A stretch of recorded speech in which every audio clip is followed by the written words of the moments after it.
आज हम लोग बात करेंगे मुख्य रूप से जो आपका भौतिकी का पहला चैप्टर है प्रकाश का परावर्तन यानी कि रिफ्लेक्शन ऑफ लाइट के बारे में। यहाँ से जो बच्चों आपका बोर्ड परीक्षा में बहुत ही ज़्यादा प्रश्न रहता है वीवीआई के रूप में, यानी कि ऑब्जेक्टिव प्रश्न तो आपका आता ही आता है, साथ ही साथ यहाँ से आपका शॉर्ट और लॉन्ग क्वेश्चन भी पूछा जाता है। ठीक है, तो इस चैप्टर को आप लोग अच्छी तरह से पढ़ेंगे, है ना। यहाँ से बहुत ही ज़्यादा संभावना रहती है क्वेश्चनों का। सबसे पहले हम लोग जानेंगे क्या, थोड़ा सा इसमें जान लेते हैं फास्ट में। प्रकाश के परावर्तन में बच्चों हम लोग सबसे पहले जानेंगे कि प्रकाश किसे कहा जाता है, उसके बाद दूसरा में जानेंगे कि प्रकाश का क्या क्या गुण होता है, प्रकाश स्रोत और प्रकाश स्रोत के प्रकार यानी कि दीप्तिमान, अदीप्तिमान, प्रदीप्त। इस प्रकार से जानने के बाद फिर मुख्य रूप से हम लोग जानेंगे कि किरण किसे कहता है, किरण पुंज किसे कहते हैं, किरण पुंज का प्रकार कितना होता है। उसके बाद फिर मुख्य रूप से पारदर्शी, अपारदर्शी और अपारभासी, ये सब के बारे में जानने के बाद फिर मुख्य रूप से हम लोग जानेंगे बच्चों किस प्रकार से जो है दर्प यानी कि प्रकाश का परावर्तन किसे कहते हैं, प्रकाश परावर्तन के कितने नियम है। उसके बाद फिर समतल दर्पण और गोलीय दर्पण। गोलीय दर्पण में दो प्रकार के दर्पण है जो आपका यानी कि आप एक उत्तल दर्पण और एक अवतल दर्पण। फिर दोनों दर्पणों में हम लोग मुख्य रूप से जानेंगे कि फोकस किसे कहते हैं, उसके बाद मुख्य अक्ष किसे कहते हैं, ध्रुव किसे कहते हैं। उन सब के बाद फिर हम लोग जानेंगे किस प्रकार से किसी भी दर्पण में प्रतिबिंब बनता है और दोनों दर्पणों का जो प्रतिबिंब बनेगा उसका विशेषता को जानेंगे। वास्तविक प्रतिबिंब किसे कहते हैं, काल्पनिक प्रतिबिंब किसे कहते हैं, ढेर सारा चीज़ें बच्चों जो हम लोग बहुत ही यहाँ पर एक्सप्लेनेशन कंसेप्ट को समझते हुए पढ़ेंगे। तो आइए स्टार्ट करते हैं। सबसे पहले प्रकाश के परावर्तन में प्रकाश को जानते हैं। तो प्रकाश यानी कि क्या है बच्चों, जब कोई वस्तु यहाँ पर रखी हुई रहती है किसी भी जगह तो उसकी सहायता से प्रकाश की सहायता से आप क्या होते हैं, किसी भी वस्तु को देख पाते हैं, उसी को हम लोग बोलते हैं प्रकाश। यानी कि वह कारक जिसकी सहायता से किसी वस्तु को देख सकते हैं, इसे ही हम क्या कहते हैं, प्रकाश कहते हैं। या दूसरी भाषा में समझिए कि हम भी ये भी कह सकते हैं कि प्रकाश क्या है, ऊर्जा का एक स्रोत है जो किसके रूप में, जो विद्युत तरंगों के रूप में जो क्या करता है बच्चों, संचारित करता है, विद्युत तरंगों के रूप में आपका संचारित करता है। तो इसको बोलेंगे हम लोग मुख्य रूप से प्रकाश। अब बात करते हैं प्रकाश के गुण के बारे में, यानी कि इसके क्या क्या प्रॉपर्टीज होते हैं, तो फीचर्स क्या क्या होते हैं। प्रकाश के गुण में सबसे पहला क्या है कि प्रकाश क्या है बच्चों, एक ऊर्जा का रूप है, यानी कि ये एनर्जी का फॉर्म है। ठीक है, यानी कि जब भी आप लोग जैसे आप लोग पढ़ते हैं बच्चों, ज्योग्राफी में पढ़ते होंगे, है ना, सौर ऊर्जा पढ़ते कि नहीं, तो ये क्या है, ऊर्जा का रूप है, यानी कि फॉर्म ऑफ एनर्जी है ये। ठीक है, दूसरा पॉइंट है आपका प्रकाश जो है सीधी रेखा में गमन करती है, यानी कि हमेशा जो प्रकाश है वो हमेशा किस रेखा में गमन करती है बच्चों, सीधी रेखा में, सरल रेखा में गमन करती है। तीसरा है चमकदार पथों पर प्रकाश का क्या होता है, परावर्तन होता है, यानी कि कोई भी अगर पॉलिशदार सतह होगी तो उसमें हमेशा प्रकाश का क्या होगा, हमेशा प्रकाश का परावर्तन होगा, यानी कि रिफ्लेक्शन होगा। याद रखिएगा ये सब पॉइंट को आप लोग मुख्य रूप से। उसके बाद प्रकाश क्या है, विद्युत चुंबकीय विकिरण है, विद्युत चुंबकीय विकिरण का एक रूप है। उसी तरह से फिर प्रकाश के कारण हम क्या करते हैं, किसी भी वस्तु को आसानी से देख पाते हैं, यानी कि विदाउट लाइट का किसी भी वस्तु को आप नहीं देख पाएंगे। किस प्रकार से देखते हैं बच्चों, ये घटना कैसे होती है, मान लीजिए एक वस्तु रखी हुई है और यहाँ पर आप खड़े हैं, ठीक है। अब इस वस्तु को देखते कैसे हैं, तो सूर्य से आने वाली प्रकाश इस पर पड़ती है और हमारे यहाँ से जाती है बच्चों, और टकराने के बाद फिर वापस हमारे आंख में जाकर के प्रतिबिंब बनता है। हमारे आंख के दृष्टि पटल यानी कि जो आपका रेटिना होता है वहाँ पर जाकर के हमारा क्या बनता है, प्रतिबिंब बनता है, जिस कारण से हम इस वस्तु को देख पाते हैं। ये आंख वाला जो चैप्टर है हम लोग सेकंड चैप्टर यानी कि थर्ड में पढ़ेंगे बच्चों, बहुत ही वहाँ पर भी अच्छी तरह से हम लोग बात करेंगे ये सब के बारे में। अब यहाँ पर देखते हैं अगला प्रॉपर्टीज क्या है। अगला प्रॉपर्टी है कि यहाँ पर प्रकाश पारदर्शी माध्यम, जैसे कांच में से गुजर जा सकता है, यानी कि आपका प्रकाश जो है बच्चों कोई भी पारदर्शी माध्यम है उससे गुजरा जा सकता है, लेकिन अपारदर्शी माध्यम से जैसे लकड़ी, दीवार आदि से नहीं गुजर सकता है। यानी कि मुख्य रूप से आप लोग को ध्यान रखना कि प्रकाश हमेशा जो है किससे, पारदर्शी माध्यम। पारदर्शी बोलेंगे बच्चों वह पदार्थ जिससे प्रकाश क्या हो जाए, आर पार हो जाए, उसको बोलेंगे पारदर्शी, और उससे क्या हो जाएगा, आसानी से आर पार हो जाएगा।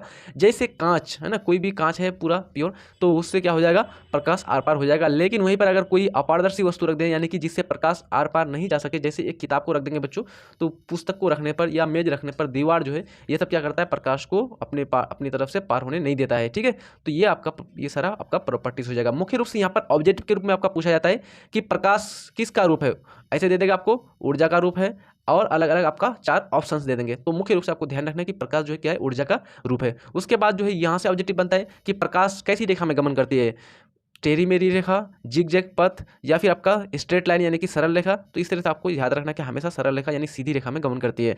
उसके बाद जो है मुख्य रूप से यहाँ से आपका क्वेश्चन यहाँ से बनेगा बच्चों, ये लास्ट वाला जो है पारदर्शी और अपारदर्शी दे देगा कि इसमें से कौन सा पदार्थ पारदर्शी है, इसमें से कौन सा पदार्थ अपारदर्शी है। पारदर्शी में दे देगा कि निम्नलिखित में कौन सा पदार्थ जो है पारदर्शी है। अब दे देगा मिट्टी, दे देगा बालू, दे देगा, फिर उसके बाद आपका एक ऑप्शन में आपका कांच दे देगा, तो उसमें कौन हो जाएगा, आपका कांच आपका पारदर्शी माध्यम हो जाएगा। ठीक है, यहाँ से आपका इन सारे ऑब्जेक्टिव बनने के आपका चांस बनता है। अब बात करते हैं हम लोग प्रकाश का परावर्तन के बारे में, यानी कि रिफ्लेक्शन ऑफ लाइट के बारे में। तो सबसे पहले अच्छी तरह से समझ लीजिए बच्चों, मैंने वहाँ पर एक गुण में बताया कि जब भी कोई पॉलिशदार सतह होगा, कोई भी आपका चमकदार सतह होगा तो उससे हमेशा क्या होगा, प्रकाश का परावर्तन होगा। तो मान लीजिए कोई एक मतलब कि पॉलिशदार सतह है, अब मान लीजिए एक कांच है और उसकी एक तरफ मैंने क्या कर दिया, उसकी एक तरफ मैंने पॉलिश कर दिया। अब पॉलिश कर दिया तो ये सूर्य से आने वाले जो प्रकाश है वो आएगी और आने के बाद इस पॉलिशदार सतह से टकराने के बाद बच्चों वापस चले जाएगी। और किस माध्यम में जाएगा, तो जिस माध्यम से आ रही है उसी माध्यम में वापस चला जाएगा। तो इसी को बोलेंगे हम लोग प्रकाश का परावर्तन। यानी कि प्रकाश का एक माध्यम से चलकर पॉलिशदार सतह पर टकराना और टकरा करके वापस अपनी माध्यम में चला जाना क्या कहलाता है, प्रकाश का परावर्तन कहलाता है। समझ में आया सारा चीज। अब यहाँ प्रकाश के परावर्तन में मुख्य रूप से कुछ पॉइंट्स हैं जो आपको अच्छी तरह से याद रखना है। जो आपका प्रकाश आ रही है पॉलिशदार सतह पर टकराने के लिए, वो आपका प्रकाश क्या कहलाएगा, आपका प्रकाश वो कहलाएगा आपतित किरण, इंसिडेंट रे। ठीक है। अब वही इंसिडेंट रे यानी कि आपका आपतित किरण जो पॉलिशदार सतह से टकरा करके वापस जाती है माध्यम में, उसी माध्यम में, तो वो वापस जाने वाली प्रकाश की किरण जो है वो क्या कहलाएगा, आपका परावर्तित किरण कहलाएगा। तो यहाँ पर हो जाएगा आपका रिफ्लेक्शन रे, रिफ्लेक्टेड रे। ठीक है। उसके बाद मुख्य रूप से जो आपका पॉलिशदार सतह है और ये दोनों किरणों के बीच यहाँ पर पॉइंट बन रहा है बच्चों, यहाँ पर एक जो पॉइंट बनेगा यानी कि ये बिंदु, इसको बोलेंगे जिस बिंदु पर आकर के क्या होती है, आपतित किरण सतह पर आती है तो उसको बोलते हैं आपतन बिंदु। ठीक है। पॉइंट ऑफ इंसिडेंट, याद रहेगा, पॉइंट ऑफ इंसिडेंट यानी कि आपतन बिंदु। उसके बाद फिर मुख्य रूप से इस पॉइंट पर क्या किया था बच्चों, एक अभिलंब खींचा जाता है जो किसके साथ, जो आपका पॉलिशदार सतह के साथ 90 डिग्री यानी कि समकोण होता है। इसको बोला जाता है अभिलंब, यानी कि इसको बोला जाता है मुख्य रूप से नॉर्मल। ठीक है। अब यहाँ पर हम लोग थोड़ा सा पहले इसका क्या कर देते हैं, डेफिनेशन को देख लेते हैं, उसके बाद फिर हम लोग ऊपर में चित्र को अच्छी तरह से समझ लेंगे। तो मुख्य रूप से यहाँ पर जो है सबसे पहले आप लोग देखिए क्या दिया हुआ है कि प्रकाश का परावर्तन, जब प्रकाश किसी चिकने या पॉलिशदार तल पर पड़ता है तो प्रकाश का अधिकांश भाग उसी माध्यम से होकर वापस लौट जाता है। प्रकाश के चिकने तल से टकराकर उसी माध्यम में लौटने की इस प्रक्रिया को ही हम क्या कहते हैं, प्रकाश का परावर्तन कहते हैं। यानी कि कहने का सेंस यही है बच्चों कि जब भी प्रकाश किसी चिकने या पॉलिशदार सतह पर आती है तो आने के बाद वो क्या होती है, उससे टकराती है और टकरा करके वापस अपनी माध्यम में चली जाती है। तो यही आपका प्रक्रिया जो है क्या कहलाता है, यही प्रक्रिया आपका जो है प्रकाश का परावर्तन कहलाता है। अब बात करते हैं इसका दूसरा डेफिनेशन भी है। तो दूसरा डेफिनेशन क्या है कि जब प्रकाश की किरणें कुछ नियमों का पालन करते हुए किसी सतह से टकरा कर लौट जाती है तो इस घटना को क्या कहते हैं, प्रकाश का परावर्तन कहते हैं। यानी कि यहाँ पर क्या होगा बच्चों, कुछ नियमों का पालन करेगा और उन नियमों का पालन करके वो अपने माध्यम में वापस चला जाएगा, तो उसी प्रक्रिया को हम लोग बोलते हैं प्रकाश का परावर्तन। अब आइए हम लोग थोड़ा सा अच्छी तरह से यहाँ पर सबसे पहले चित्र को देख लेते हैं। ये आपका 1 सेकेंड बच्चों, ये आपका जो है आपका पॉलिशदार सतह है ना, ये आपका कोई भी पॉलिशदार सतह है। अब इसमें क्या किया, इसमें जो है एक प्रकाश आ रही है, ये आने वाली प्रकाश क्या है, मान लीजिए इधर आपका सन है तो ये आपका प्रकाश आ रही है और ये प्रकाश जो आ रही है ये कहलाएगा आपका आपतित किरण, यानी इसको बोलेंगे इंसिडेंट रे। ठीक है। उसके बाद आपका जो है ये प्रकाश सतह से टकराने के बाद क्या हो जाएगा बच्चों, लौट जाएगा उसी माध्यम में, अपने माध्यम में।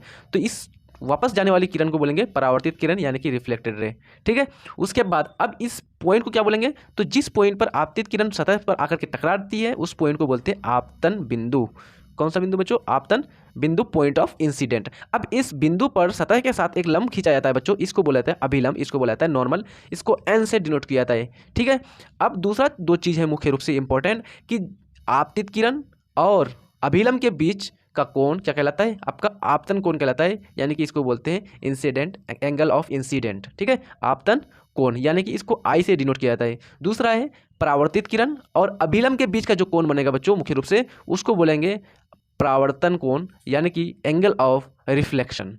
ठीक है। ध्यान रखिए आपको मुख्य रूप से। तो यहाँ पर क्या है बात, मुख्य रूप से ये जो हमेशा कोण आई है बच्चों वो हमेशा कोण आर के बराबर होगा, यानी कि एंगल ऑफ इंसिडेंट बराबर एंगल ऑफ रिफ्लेक्शन। यानी कि मुख्य रूप से आपको याद रखना है आपतन कोण और परावर्तन कोण हमेशा ये आपस में हमेशा बराबर होता है। यानी कि अगर आई का मान यानी कि आपका आपतन कोण का मान 45 डिग्री है तो 100% आपका आर का भी मान कितना होगा, 45 डिग्री ही होगा। अगर आपका जो है 60 डिग्री है आपतन का कोण तो उसी प्रकार से परावर्तन का कोण भी कितना होगा, आपका 60 डिग्री ही होगा। तो इसलिए यहाँ पर यह बात बनता है कि आपतन कोण हमेशा परावर्तन कोण के बराबर होता है। यानी कि ये हम लोग किस में बात करेंगे, प्रकाश परावर्तन के नियम में।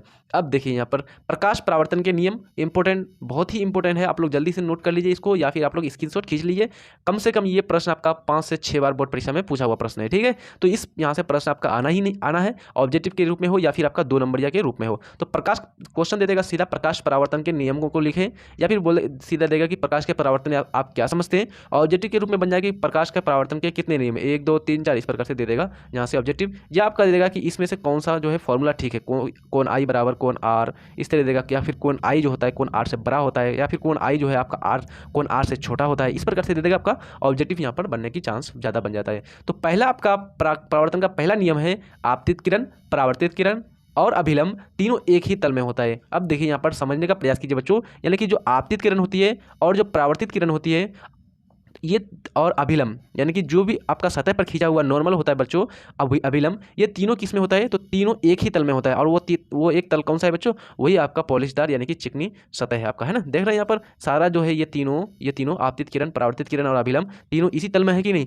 तो ये आपका कहलाएगा पहला नियम, परावर्तन का पहला नियम, यानी कि तीनों जो है एक ही तल में होगा, एक ही सतह पर होगा। दूसरा आपका मुख्य रूप से दूसरा नियम है कि आपतन कोण परावर्तन कोण के बराबर होता है। सबसे आपका इंपॉर्टेंट है बच्चों ये आपका कि आपतन कोण जो होता है कोण आई, वो आपका परावर्तन कोण यानी कि एंगल ऑफ रिफ्लेक्शन आर के बराबर होता है। ध्यान रहेगा आपको। तो आपको वैल्यू दे देगा कोण आई का मान अगर 55 है तो आर का मान कितना होगा, तो इस प्रकार से आप लोग बता देंगे यहाँ से, क्योंकि हम लोग जानते हैं कोण आई और कोण आर दोनों बराबर होता है, इसलिए जो है दोनों जितना वैल्यू आई का होगा उतना ही वैल्यू किसका होगा, आपका आर का होगा। ठीक है, आई थिंक यहाँ पर आप लोगों को किसी भी प्रकार की समस्या नहीं रही होगी, सारा चीज़ आप लोगों को अच्छी तरह से समझ में आ रहा होगा बच्चों। आप लोग नए हैं चैनल में तो सब्सक्राइब कर दीजिए, क्योंकि हम लोग जो है यहाँ पर सारा चीज़ कंप्लीट कराने वाले हैं, बहुत ही डिस्कशन के साथ, बहुत ही डीपली एक्सप्लेनेशन के साथ हम आप लोगों को पढ़ाते हैं बच्चों। और मुख्य रूप से आप लोग अपने दोस्त यार को शेयर भी कर दीजिएगा। और हम लोगों का एक ही एम है 90 से 90% मार्क्स आप लोगों का किसी भी तरह से बोर्ड परीक्षा में आप लोग प्राप्त कर सके, है ना। तो इसके लिए जो भी करना पड़ेगा हम लोग पूरा बलिदान देंगे आप लोगों के लिए,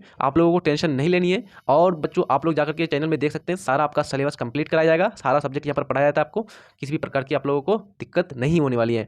अब आगे बात करते हैं प्रकाश स्रोत के बारे में, यानी कि सोर्स ऑफ लाइट। तो जैसे आप सुनते हैं बच्चों सोर्स यानी कि स्रोत, तो ये आपका माइंड में आएगा सोर्स या स्रोत के बारे में ये समझ में आया होगा कि कोई एक वस्तु होगा जिसके पास क्या होगा, अपना प्रकाश होगा, है ना, स्रोत होगा, यानी कि प्रकाश का क्या होगा, उसके पास स्रोत होगा। वह वस्तु जो प्रकाश क्या करेगा, उत्सर्जन करेगा, या वह वस्तु जो प्रकाश उत्सर्जित करता है उसी क्या कहते हैं, प्रकाश स्रोत कहते हैं। जैसे आपका बच्चों सूरज है, तो ये सन क्या करता है, अपने से प्रकाश उत्सर्जित करती है ना। दूसरे शब्दों में हम ये भी कह सकते हैं कि जहां से प्रकाश उत्पन्न होती है उसे प्रकाश क्या कहते हैं बच्चों, स्रोत कहते हैं। यानी कि जहां से भी आपका प्रकाश उत्सर्जित होती है उसे क्या कहते हैं, प्रकाश स्रोत कहते हैं। अब इंपॉर्टेंट रूप से प्रकाश स्रोत को जो है मुख्य रूप से दो भागों में बांटा गया है, एक आपका मानव निर्मित प्रकाश स्रोत और एक आपका है प्राकृतिक प्रकाश स्रोत, यानी कि आर्टिफिशियल सोर्स ऑफ लाइट, और एक होता है आपका नेचुरल सोर्स ऑफ लाइट। अगर मानव निर्मित अगर प्रकाश स्रोत की बात की जाए बच्चों, आप लोग एलईडी बल्ब का यूज करते हैं, इस्तेमाल करते हैं एलईडी बल्ब, तो वो क्या कहलाएगा, वो आपका मानव निर्मित, क्योंकि मानव ने बनाया है। एलईडी बल्ब है ना, बल्ब का आविष्कार किसने किया था, तो थॉमस अल्वा एडिसन साहब ने किया था। तो मुख्य रूप से उसके बाद जो है बच्चों कोई भी टॉर्च देख लीजिए आप लोग, है ना, टॉर्च, उसके बाद आपका जो है ढेर सारा चीज़ें जो आपका मानव निर्मित है ना, जो प्रकाश उत्सर्जित करता है। उसके बाद अगर प्राकृतिक स्रोत में मुख्य रूप से देख ले, तो प्राकृतिक स्रोत में कौन हो जाएगा बच्चों, आपका सूरज आ जाएगा। तो मुख्य रूप से सबसे पहले दोनों को बात कर लेते हैं अच्छी तरह से। तो मानव निर्मित प्रकाश स्रोत किसको कहेंगे, वह स्रोत जिसका निर्माण किसने किया हो, मनुष्य ने किया हो। यहाँ पर बात ही आ रहा है मानव निर्मित, तो मानव ने निर्माण किया है इसका, है ना, उसे मानव निर्मित प्रकाश स्रोत कहेंगे। जैसे जलता हुआ लैंप, जलता हुआ बल्ब, है ना, ये क्या है, मानव निर्मित आपका प्रकाश स्रोत है। जैसे जलता हुआ आपका टॉर्च। दूसरा है आपका प्राकृतिक प्रकाश स्रोत, प्राकृतिक प्रकाश स्रोत, यानी कि ये क्या होगा, नेचुरल लाइट सोर्स होगा बच्चों, वह प्रकाश स्रोत जिसका निर्माण किसने किया हो, नेचर ने किया हो, यानी कि प्रकृति ने किया हो, उसे ही क्या कहेंगे, प्राकृतिक प्रकाश स्रोत करेंगे। जैसे आपका जुगनू है ना, ये इंसेक्ट होता है, कीड़ा मकोड़ा, कीड़ा होता है एक, तो ये क्या होता है बच्चों, जुगनू अपने आप लाइट उत्पन्न करता है कि नहीं, प्रकाश उत्पन्न करती है, उत्सर्जित करती है, तो इसको बोलेंगे प्राकृतिक प्रकाश स्रोत। जैसे आपका सूर्य प्राकृतिक प्रकाश स्रोत, तारे, जितने भी तारे हैं बच्चों उसका अपना प्रकाश होता है, वो कैसा हो जाएगा, प्राकृतिक प्रकाश स्रोत के अंतर्गत आ जाएगा। ठीक है, अब बात करते हैं, आप लोग कमेंट में लिखना बच्चों, क्या चंद्रमा प्राकृतिक प्रकाश स्रोत का यानी कि प्राकृतिक प्रकाश स्रोत है कि नहीं है, ये आप लोग कमेंट बॉक्स में जरूर लिखिएगा। अब बात करते हैं दीप्त या प्रदीप्त तथा अदीप्त या अप्रदीप्त वस्तुएं। वह वस्तुएं जो जलकर प्रकाश उत्सर्जित करें उसे क्या कहेंगे बच्चों, दीप्त या प्रदीप्त कहेंगे। यानी कि वह वस्तु जो जलेगा और जल करके प्रकाश उत्सर्जित करेगा, ऐसा नहीं कि अपने आप, यानी कि उसको जब तक नहीं जलाया जाएगा तब तक वो प्रकाश उत्सर्जित नहीं करेगा, तो ये कहलाएगा आपका दीप्त या प्रदीप्त वस्तुएं। जैसे जलता हुआ लकड़ी, जलता हुआ लैंप, जलता हुआ मेज, जलता हुआ टेबल, जैसे आपका सूर्य, ये सारे किस में आ जाएंगे, दीप्त या प्रदीप्त में आ जाएंगे। ठीक है, दूसरी तरफ देखें अगर अदीप्त या अप्रदीप्त वस्तुओं के बारे में, तो जो वस्तु प्रकाश उत्सर्जित नहीं करता है तो उसे अदीप्त या अप्रदीप्त वस्तु कहेंगे। यानी कि क्या है बच्चों, कि प्रकाश उत्सर्जित नहीं करेगा। जैसे आपका ये सारे एग्जाम्पल आपका आ जाएंगे। मुख्य रूप से आप देखिए आगे किरण के बारे में, यानी कि प्रकाश के बिंदु पथ। किरण किसको बोलेंगे, रे किसको बोलेंगे, तो प्रकाश के बिंदु पथ को ही क्या कहते हैं बच्चों, किरण कहते हैं। यानी कि प्रकाश के बिंदु पथ को ही हम लोग मुख्य रूप से क्या कहेंगे, किरण कहेंगे। और हमेशा प्रकाश कैसी रेखा में गमन करती है, सीधी रेखा में गमन करती है बच्चों, ठीक है। इसको ध्यान रखना है, ऑब्जेक्टिव के रूप में आपका यहाँ से पूछा जा सकता है। किरण पुंज, तो किरणों के समूह को, अब किरण पुंज यानी कि बिंब, तो हम लोग पुंज किसको बोलते हैं, पुंज में से बहुत सारा सामान जिसके पास हो है ना, इस तरह से पुंज। तो यहाँ पर किरण पुंज में क्या हो जाएगा, यानी कि किरणों का समूह हो जाएगा। तो किरणों का समूह को क्या कहेंगे, किरण पुंज बोलेंगे, यानी कि मुख्य रूप से इसका क्या कहेंगे, बीम बोलेंगे बच्चों, ठीक है। अब बात करते हैं किरण पुंज के प्रकार के बारे में। तो मुख्य रूप से जो किरण पुंज है बच्चों, ये आपका 3 प्रकार से होते हैं। कितने प्रकार के होते हैं, 3 प्रकार के होते हैं। एक होता है अपसारी किरण पुंज, दूसरा होता है अभिसारी किरण पुंज, और तीसरा जो होता है वो आता है आपका समांतर किरण पुंज, ठीक है। ध्यान रहेगा आपको, अपसारी, अभिसारी और समांतर किरण पुंज। एक एक करके बात कर लेते हैं हम लोग। अपसारी किरण पुंज, इसको बोला जाता है डाइवर्जिंग बीम। डाइवर्जिंग बीम वह किरण पुंज जो किसी प्रकाश स्रोत से निकलने के बाद फैलती हुई प्रतीत होती है बच्चों, तो उसे बोलेंगे अपसारी किरण पुंज। यानी कि एक पॉइंट से प्रकाश क्या होगा, निकलता हुआ प्रतीत होगा हम लोगों को, ठीक है। तो इसको बोलेंगे हम लोग अपसारी किरण पुंज। जैसे एक टॉर्च है बच्चों, इस टॉर्च से क्या होती है, प्रकाश निकलती कि नहीं, निकलती हुई प्रतीत होती है, मतलब कि बाहर की तरफ, तो एक पॉइंट से चारों तरफ फैल जाएगा। इसको बोलेंगे हम लोग अपसारी किरण पुंज, यानी कि डाइवर्जिंग बीम, ठीक है। चलिए आगे बात करते हैं। अब जैसे यहाँ पर एग्जाम्पल दिया हुआ है जलता हुआ टॉर्च, तो मैंने आपको पहले ही दिखा दिया, और ये आपका फिगर है। दूसरा है आपका अभिसारी किरण पुंज, यानी कि कन्वर्जिंग बीम, ठीक है। अभिसारी किरण पुंज वह किरण पुंज जो कैसा हो, अभिसारी किरण पुंज में बच्चों समांतर किरण पुंज को क्या करेगा, एक बिंदु पर जमा कर देगा, इसको बोलेंगे अभिसारी किरण पुंज। वह किरण पुंज जो उत्तल लेंस द्वारा एक स्थान पर केंद्रित करना या फोकसित करना क्या कहलाता है, या उन किरणों को एक बिंदु पर क्या कर देना, जमा कर देना, अभिसारी किरण पुंज कहलाता है। यानी कि किसी के माध्यम से हम लोग क्या कर देते हैं, समांतर किरण पुंज को एक बिंदु पर फोकसित कर देते हैं, एक बिंदु पर एकत्रित कर देते हैं, तो उसको बोलेंगे अभिसारी किरण पुंज, यानी कि कन्वर्जिंग बीम, ठीक है। अब बात करते हैं एग्जांपल के रूप में कन्वर्जिंग बीम का क्या हो जाएगा, तो लेंस आ जाएगा, उत्तल लेंस। ये क्या करता है, तो ये आपका प्रकाश को एक बिंदु पर जमा कर देता है, अभिसारित कर देता है, तो इसको बोलेंगे अभिसारी किरण पुंज। लास्ट है आपका इसमें तीसरा समांतर किरण पुंज, यानी कि पैरेलल बीम। तो समांतर से समझ में आ गया होगा कि प्रकाश की किरणें कैसी होगी, यहाँ पर समांतर होगी। वह किरण पुंज जो किसी प्रकाश स्रोत से निकलने के बाद एक किरण दूसरे के समांतर होती है, यानी कि कैसी होती है, प्रकाश स्रोत से जैसे निकला वो एक किरण जो होती है दूसरे किरणों का क्या हो जाता है, समांतर हो जाता है, तो उसे ही बोला जाता है समांतर किरण पुंज। तो ये इसका मुख्य एग्जाम्पल है आपका सूर्य से आती हुई प्रकाश। बहुत ही इंपॉर्टेंट ऑब्जेक्ट यहाँ पर ऑप्शन है आपका, इसका जो एग्जाम्पल उदाहरण है इसको आप लोग को नोट डाउन कर लेनी है, क्योंकि आपका ऑब्जेक्टिव के रूप में पूछेगा बच्चों कि सूर्य से आती हुई प्रकाश किस प्रकार के किरण पुंज का उदाहरण है। दे देगा अपसारी किरण पुंज, दूसरा देगा अभिसारी किरण पुंज, समांतर किरण पुंज, या इनमें से सभी। तो मुख्य रूप से आप लोगों को बताना है कि सूर्य से आती हुई प्रकाश की किरणें कैसी है, समांतर किरण पुंज का उदाहरण है। अब आगे बात करते हैं हम लोग पारदर्शी, पारभासी और अपारदर्शी वस्तुओं के बारे में। तो सबसे पहले यहाँ पर 3 मुख्य रूप से शब्द है बच्चों, तीनों को अच्छी तरह से याद रखना है। पारदर्शी, अब देखिए यानी कि दर्शी में से होता है बच्चों, दर्शी में से होता है देखना, और पार में से मतलब कि पार कर गया है ना, तो जिसके थ्रू आप लोग क्या करेंगे, आर पार देख लेंगे आसानी से। मान लीजिए एक कांच रखा हुआ है और कांच के उस पार आपने आसानी से क्या कर दिया, देख लिया। जैसे बच्चों कोई आदमी अपने आंख में क्या करता है, लगाता है क्या, लेंस और दर्पण है ना, लेंस लगाता है, तो उसके माध्यम से वो क्या है, कांच ही है, तो उसके माध्यम से क्या करता है, वो आपका एक पार से दूसरा पार आसानी से देख लेता है, तो वो कहलाता है आपका पारदर्शी। यानी कि जितने भी कांच है वो क्या कहलाएगा, आपका पारदर्शी में आ जाएगा, यानी कि ट्रांसपेरेंट मटेरियल। वह वस्तु जिससे प्रकाश आर पार हो जाए तथा उसका रंग का विवेचना नहीं किया जाए, तो उसे क्या कहता है, पारदर्शी बुलाता है, यानी कि ट्रांसपेरेंट मटेरियल बुलाता है। जैसे बिना पेंट किया हुआ कांच, अगर कांच का पेंट कर देंगे बच्चों तो फिर 100% वो आर पार नहीं जाएगा, वो बन जाएगा दर्पण। जैसे हम लोग यूज करते हैं फेस देखने के लिए अपना, तो वो आपका कांच तो रहता है, लेकिन उसका एक तरफ क्या कर दिया जाता है बच्चों, कली कर दिया जाता है, मतलब कि रंग कर दिया जाता है, उसका पॉलिश कर दिया जाता है, जिस कारण से वो जो है प्रकाश को आर पार नहीं जाने देती है। तो मुख्य रूप से जो भी कांच होगा वो क्या होगा, बिना पेंट किया होना चाहिए, तब वो क्या कहलाएगा, आपका पारदर्शी कहलाएगा। दूसरा है आपका पारभासी, यानी कि ट्रांसलूसेंट मटेरियल। अब पारभासी में क्या होता है बच्चों, पारभासी में बहुत ही हल्के मात्रा में प्रकाश को आर पार जाने देगा। यानी कि मान लीजिए 10 किरणें जा रही है, 10 में से 5 से 6 किरणों को अंदर मतलब कि आर पार होने देगा, और 4-5 किरणों को क्या कर देगा, वापस लौटा देगा। यानी कि पूरा का पूरा, यानी कि पूरे के पूरे प्रकाश को आर पार होने नहीं देगा, कुछ ही मात्रा में के प्रकाश को आपको जाने देगा, तो उसको बोलेंगे पारभासी। वह वस्तु जिससे प्रकाश का अधिकांश भाग क्या होता है, अपवर्तित हो जाता है, वापस आ जाता है, जिससे आगे रखी वस्तु को कैसी पड़ती है, दिखाई धुंधला सा दिखाई पड़ती है, तो उसे ही क्या कहा जाता है, मुख्य रूप से पारभासी बोला जाता है बच्चों। जैसे तेल लगा हुआ कागज, जैसे पॉलीथीन, जैसे आपका खून यानी कि ब्लड, ये सारा किसके एग्जाम्पल में है आपका पारभासी में है। ठीक है, अब बात करते हैं अपारदर्शी पदार्थ किसे कहा जाता है। अपारदर्शी यानी कि बच्चों ओपेक इसको बोला जाता है। अपारदर्शी मीन्स कि वो क्या करेगा, प्रकाश को आर पार जाने नहीं देगा। ठीक है, तो इसको बोलेंगे अपारदर्शी। वह वस्तु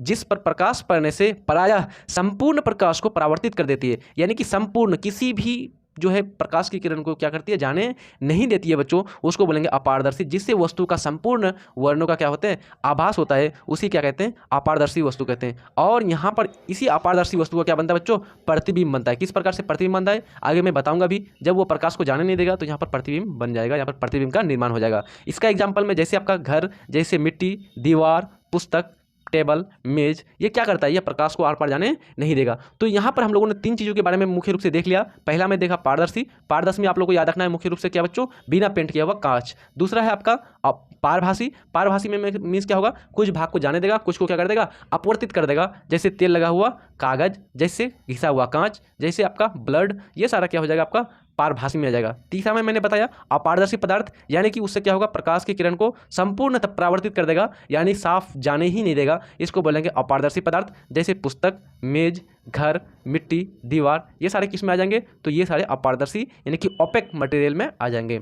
अब बात करते हैं प्रकाश का प्रकीर्णन यानी कि स्कैटरिंग ऑफ लाइट। अब मुख्य रूप से इसको समझने का प्रयास कीजिए बच्चों। मान लीजिए आप, ये आपका पृथ्वी है इस प्रकार से, ठीक है, और यहाँ पर आप खड़े हैं। उसके बाद ये क्या है बच्चों, इसका वायुमंडल है। ठीक है, वायुमंडल है। अब वायुमंडल में तो विभिन्न प्रकार के धूलकण हैं, विभिन्न प्रकार के धूलकण हैं। उसके साथ साथ वह क्या है, जलवाष्प है, यानी कि क्या है, जल के बूंद है ना। उसके बाद अन्य गैसों के मॉलिक्यूल्स है, परमाणु अणु है। तो यहाँ पर क्या होती है, जब सूर्य से प्रकाश निकलती है बच्चों, वो सूर्य की प्रकाश जो हमारी पृथ्वी तक आती है, तो आने के क्रम में क्या होता है कि ये जो आपका वायुमंडल है, वायुमंडल में उपस्थित जो अन्य कण हैं, वो कण क्या करते हैं, प्रकाश के किरण को क्या करती है, अवशोषित करती है। और प्रकाश की किरणें जब भी उस कणों पर पड़ती है तो सबसे पहले वो कण क्या कहता है, कुछ मात्रा में उसके ऊर्जा को ले लेता है। हम लोग जानते हैं प्रकाश क्या है, ऊर्जा का एक स्रोत है। तो वो कण ऊर्जा को कुछ ले करके अवशोषित करके उसको चारों तरफ फैला देती है। तो इसी को बोलते हैं प्रकाश का प्रकीर्णन, स्कैटरिंग ऑफ लाइट। समझ में आया। देखिए यहाँ पर जब प्रकाश की किरणें वायु के किसी कण पर पड़कर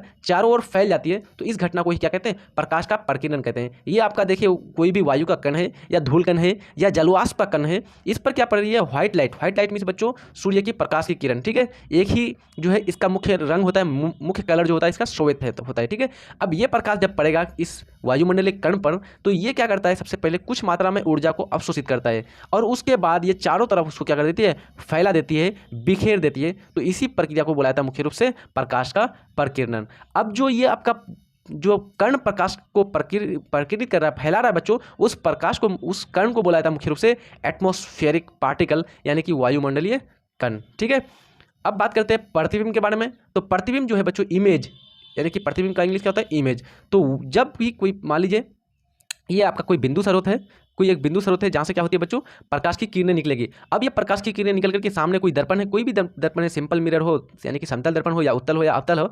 अब यहाँ से क्या होती है, बिंदु स्रोत से प्रकाश निकल करके क्या होती है, वो आपका दर्पण पर जाती है और दर्पण से जाने के बाद, दर्पण या लेंस से टकराने के बाद क्या होती है, ये आपका परावर्तन होगा या फिर इसका अपवर्तन होगा। अब अपवर्तन के बाद ये जिस बिंदु पर कटेगा, जिस बिंदु पर कटता हुआ प्रतीत होगा, उसी को उसका क्या बोलेंगे हम लोग, प्रतिबिंब बोलेंगे। सिंपल सा आप लोग उदाहरण ले लीजिए, ये आपका सिंपल यानी कि आपका समतल दर्पण है और यहाँ पर आप यहाँ पर खड़े हैं बच्चों अपना फेस देखने के लिए। अब यहाँ पर जो आप खड़े हैं तो यहाँ से क्या होगा, आप हो गया एक बिंदु स्रोत, ये बिंदु स्रोत, यहाँ से आपका प्रकाश जाएगा।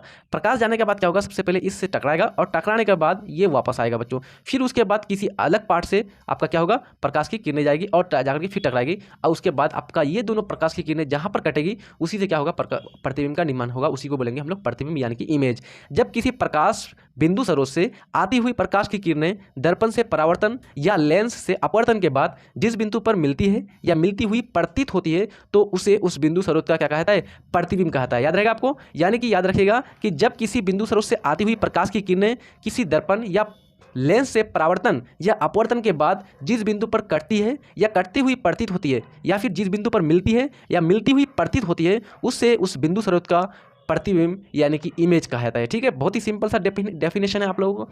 अब बात करते हैं यहाँ पर ये जो आपका प्रकाश स्रोत होता है मुख्य, ये इमेज प्रतिबिंब, ये मुख्य रूप से दो प्रकार के होते हैं। एक होता है आपका वास्तविक इमेज यानी कि रियल इमेज और एक होता है काल्पनिक प्रतिबिंब यानी कि इमेजिनरी इमेज। ठीक है, ये याद रखिएगा। अब मुख्य रूप से वास्तविक प्रतिबिंब क्या होगा और काल्पनिक प्रतिबिंब क्या होगा। तो वास्तविक में होगा बच्चों कि प्रकाश का जो बिंदु स्रोत से प्रकाश जाएगी, जाने के बाद आपका वापस आ रहा है परावर्तन के बाद, तो वो एक बिंदु पर जो है मुख्य रूप से कटता हुआ प्रतीत होगा। कैसा होगा? कटता हुआ प्रतीत होगा। ये यानी कि वास्तविक में हो जाएगा, रियल में कटेगा, यानी कि वास्तविक में किसी बिंदु पर कटेगा तो उसको बोलेंगे वास्तविक, और काल्पनिक बोलेंगे जिस बिंदु पर वो क्या होगा? कटता हुआ प्रतीत होगा, यानी आभास होगा कि हाँ उस बिंदु पर कट रहा है, तो उसको बोलेंगे आप लोग काल्पनिक प्रतिबिंब, यानी कि इमेजिनरी इमेज। अब देखिए वास्तविक प्रतिबिंब की प्रवृत्ति क्या होगी। तो वास्तविक प्रतिबिंब में आप लोग को ये सारा चीज़ आप लोग को याद रखना है। यहाँ से आपका 2 नंबर प्रश्न में पूछा जाता है। वास्तविक प्रतिबिंब में ये हमेशा वास्तविक प्रतिबिंब उल्टा होगा। उसके बाद वास्तविक प्रतिबिंब हमेशा छोटा होगा, बड़ा भी हो सकता है, छोटा, बड़ा या उसके बराबर भी हो सकता है। ठीक है, यानी कि तीनों इसमें कॉज, तीनों आपका यहाँ पर प्रकृति हो सकती है कि चाहे तो वस्तु का आकार छोटा भी हो सकता है, प्रतिबिंब का आकार, या फिर बड़ा भी हो सकता है और उसके बराबर भी हो सकता है। इसका निर्माण जो है वास्तव में 2 किरण आरेखों का कटान बिंदु से होता है। यानी कि जब भी प्रतिबिंब बनेगा बच्चों 100% वहाँ पर क्या होगा? 2 किरणों का कटान बिंदु होगा। और वास्तव में होगा तो वास्तविक प्रतिबिंब, काल्पनिक में होगा तो वहाँ पर होगा काल्पनिक प्रतिबिंब। दूसरा है आपका काल्पनिक प्रतिबिंब की प्रकृति के बारे में जान लेते हैं। तो काल्पनिक प्रतिबिंब में मुख्य रूप से प्रकृति क्या है कि ये हमेशा सीधा होगा, जबकि मैंने क्या बताया वास्तविक प्रतिबिंब हमेशा उल्टा होता है, लेकिन ये हमेशा कैसा होगा? काल्पनिक प्रतिबिंब सीधा होगा। ये वस्तु से क्या होगा? छोटा, बराबर या बड़ा तीनों हो सकता है। ये हमेशा 2 काल्पनिक रेखाओं के कटती हुई प्रतीत से यानी कि मालूम होने से बनता है। यानी कि मुख्य रूप से दोनों में साफ अंतर ये है बच्चों कि ये आपका वास्तविक जो प्रतिबिंब था ये वास्तव में कट रहा था, यहाँ पर काल्पनिक रूप से कटेगा। वास्तविक प्रतिबिंब जो है उल्टा होगा, जबकि काल्पनिक प्रतिबिंब क्या होगा? सीधा होगा। बाकी जो है वास्तविक प्रतिबिंब का आकार जो है बड़ा, छोटा या बराबर भी हो सकता है, उसी प्रकार से काल्पनिक प्रतिबिंब का भी आकार बड़ा, छोटा या बराबर हो सकता है। मुख्य रूप से आप लोग को एक और पॉइंट याद रखना है इसमें कि एक पॉइंट क्या है कि वास्तविक जो प्रतिबिंब होता है बच्चों इसको पर्दे पर प्राप्त किया जा सकता है, बाकी लेकिन जो काल्पनिक प्रतिबिंब होता है इसको पर्दे पर प्राप्त नहीं किया जा सकता है। ये दोनों में मुख्य अंतर है। तो अगर आप लोगों को आएगा कि वास्तविक प्रतिबिंब और काल्पनिक प्रतिबिंब में क्या अंतर है तो आसानी से आप लोग लिख लेंगे। तो आज का सारा चीज़ यहाँ पर हम लोगों का समाप्त होता है बच्चों। आई थिंक कहीं पर भी किसी भी प्रकार की आप लोगों को समस्या नहीं आई होगी समझने में। इसी प्रकार से आप लोग लगातार पढ़ते रहिए और मेहनत में जुटे रहिए बच्चों। 100% आप लोगों के पास सफलता आएगी। और मुख्य रूप से आप लोग अगर चैनल में नए हैं बच्चों तो सब्सक्राइब कर दीजिए। अपने फ्रेंड सर्कल में एक बार अच्छी तरह से धमाकेदार रूप से आप लोग शेयर भी कर दीजिएगा। और चैनल में लाइक करना नहीं भूलिए बच्चों, क्योंकि लाइक से कुछ होता नहीं है, लेकिन आप लोग का मुख्य रूप से प्यार मिलता है और उसके बाद हम लोगों को अच्छा लगता है कि मतलब कि आप लोगों के लिए और मेहनत करने का मतलब कि मन करता है बच्चों। यानी कि मुख्य रूप से अलग अलग और डिफरेंट प्रकार के मटेरियल जो आपका अवेलेबल नहीं है उसी प्रकार से मतलब लाया जाए और किस प्रकार से आप लोगों का हर चीज़ यहाँ पर अवेलेबल किया जाए, आप लोगों को प्रोवाइड किया जाए। तो आप मिलते हैं नेक्स्ट वीडियो में, तब तक के लिए जय हिंद।